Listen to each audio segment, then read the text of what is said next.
तो आज जो है वो हम करने लगे हैं, जो कॉन्टेस्ट मैच्योरिटी लेवल है ना, इसको ऐड करने लगे हैं और इसमें से ऑप्शन सारी देखें किस तरीके से वो डेटाबेस में सेव हो रही हैं और किस तरीके से ये काम होगा।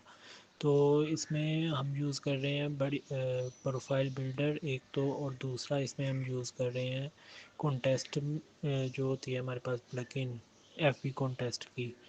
तो उससे आपको शायद बहुत से लोगों को पता होगा कि ये किस तरीके से काम करती है। इसमें हम डिफरेंट जो है वो ऑप्शंस ऐड कर सकते हैं और यूज़र को जो है ना वो यानी कि यूज़र जो है वो भी सबमिट कर सकता है और हम जो है वो एडमिन के तौर पे खुद भी ऐड कर सकते हैं जिस, और उनकी बेस पे जो है वो कॉन्टेस्ट क्रिएट होते हैं और फिर वैसे ही वो जो है वो हर एक कॉन्टेस्ट में शो होते हैं और विनर सेलेक्ट होते हैं।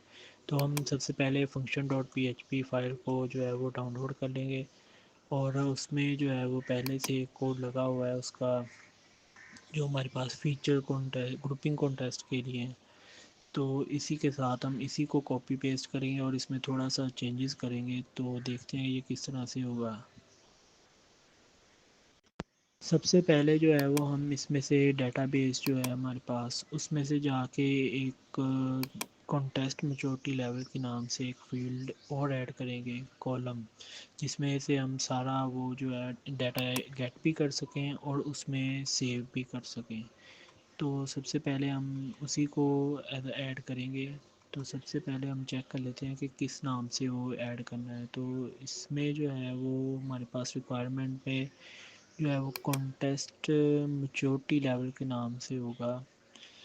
ये मुझे मिल गया है, तो इसी के नाम से हम जो है वो डेटाबेस में कॉलम ऐड करेंगे और फिर इसी में हम जो है वो अपनी सारी input as a JSON store करवाएंगे, ताकि बाद में हमारे पास अरे में जो है वो हम उसको एक्सप्लोर करके और फिर हम चेक कर सकें कौन कौन से यूज़र्स ने कौन कौन सी यानी कि कॉन्टेस्ट को ऐड किया हुआ है और उसमें क्या मेजॉरिटी लेवल रखी हुई है। तो हमने ये कॉलम ऐड कर लिया है। तो इसके बाद अब जो है वो हम दूसरा कोड देखेंगे कि किस तरह से हमने करना है।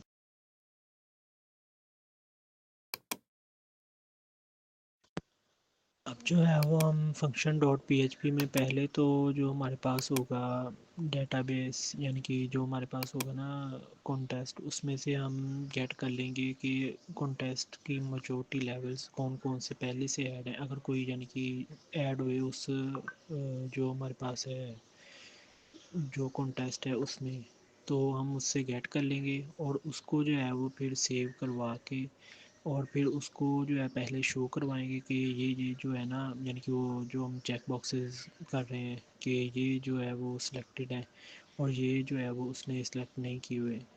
तो इसके लिए तो सबसे पहले हमने उसको गेट कर लिया है। तो उसके बाद हम जो है वो इसमें फील्ड्स बनाएंगे, यानी कि ऑप्शंस जो होगी हमारे पास कि कौन कौन सी ऑप्शंस हैं हमारे पास, वो भी मैंने इधर से गेट कर लिए हैं। तो इसको हम कॉपी पेस्ट कर देंगे यहाँ पे और फिर उसी की बेस पे हम इसको सेव करेंगे।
तो यहाँ पे हमने जो है वो कुछ कोड जो है वो ऊपर से कॉपी पेस्ट कर लिया था, क्योंकि पहले से बना हुआ था। तो हमने उसी के साथ कॉपी पेस्ट करके उसी में जो है वो अपनी वैल्यूज़ की लूप चला के और फिर वहाँ से वो गेट कर लिए और उसकी वैल्यूज़ जो है वो पोस्ट कर दी हैं। अब हम सबसे पहले एक तो करेंगे कि इसमें गेट का फंक्शन लगा के चेक करेंगे कि इसमें जो है हमारे पास कौन कौन सी वैल्यूज़ आ रही हैं, यानी कि वैल्यूज़ आ भी रही हैं या फिर नहीं, वो गेट भी कर रहा है या नहीं। फिर उसके बाद जो है वो हम आगे इसको चलाएँगे। तो अभी के लिए इतना ही सिर्फ, आगे नेक्स्ट वीडियो में इंशाल्लाह ये कंप्लीट करेंगे और फिर वो भी मैं जल्दी अपलोड कर दूँगा, तो चेक कर लेना सब लोग।